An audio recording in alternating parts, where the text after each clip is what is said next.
from my perspective, I had been kind of looking for someone who I might partner with to do some duo playing, and I wanted to have a saxophonist, preferably alto, and I hadn't really encountered that person yet.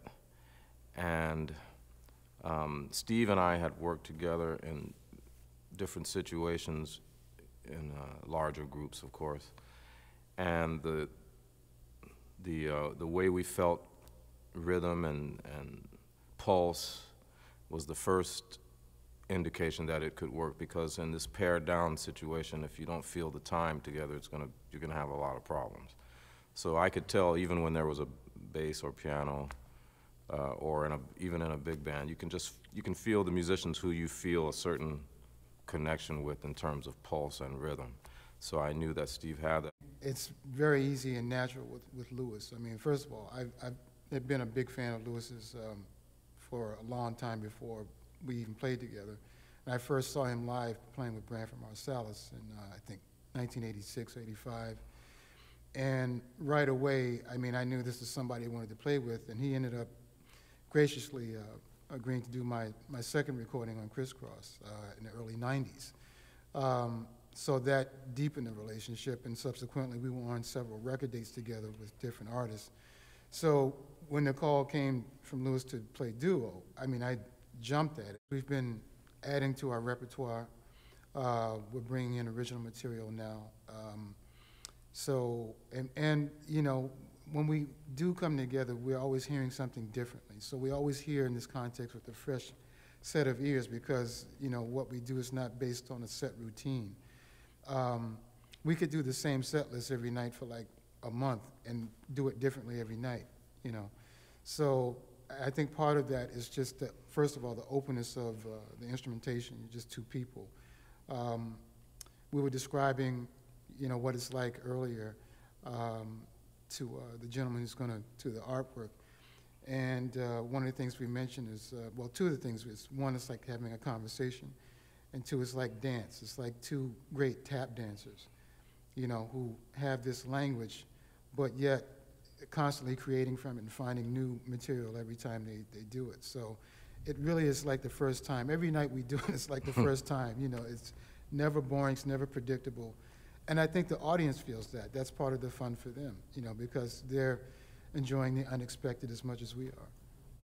I would like to think that all of those high quality experiences that we both have had and continue to have only, you know, continue to feed us, you know, more ideas and more musicality, I guess, to be used in this context. That's the way I like to look at it. Every great situation that I'm involved in outside of this contributes to this, because it's contributing to each of our, you know, level of musicianship, raising the bar every time.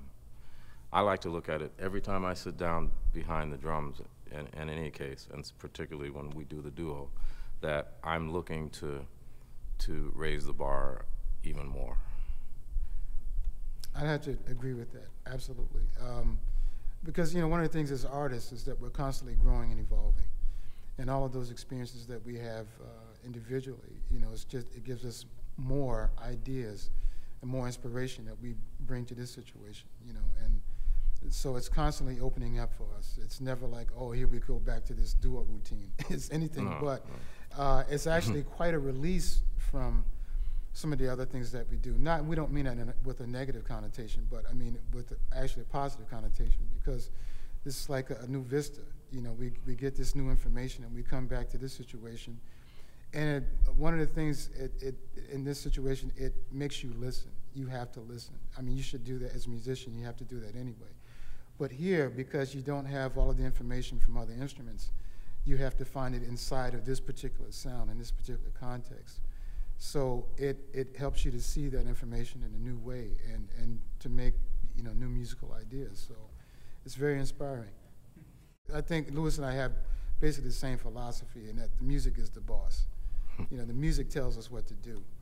You know, so you have to be subservient to the music. And in this situation, I mean, it's just the two of us.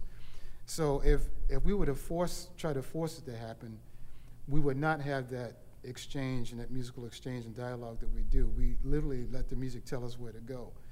So I think our experiences as sidemen really enhances that. So, you know, even though we're co-leaders in this context, and in a sense, we're still sidemen to the music. You know, we're serving the music. So, and again, we think that's something that the audience connects with. You know, we're not trying to force any issue. We don't have any agenda. You know, we let it come through us and like, okay, here we go. And let's see what happens. All I know is that this gentleman here was at the top of the very short list of maybe only one other person who I felt like I could do it with. And once we did it, then that other person was off the list. So anyway, I'm just happy that we've been able to continue because we're both pretty busy doing a lot of other things. And now I think at this point in our careers, we're able to set aside time to actually do it as much as we would like. It was just like, oh, this was meant to happen, you know. So, so every time we play together, I mean, you know, half the fun of what we do, we don't know what's going to happen. You know, we have tunes that we work from, but we don't always have a set course of what we're going to do, and you know, things just take off because we're just having a conversation. So it's really great.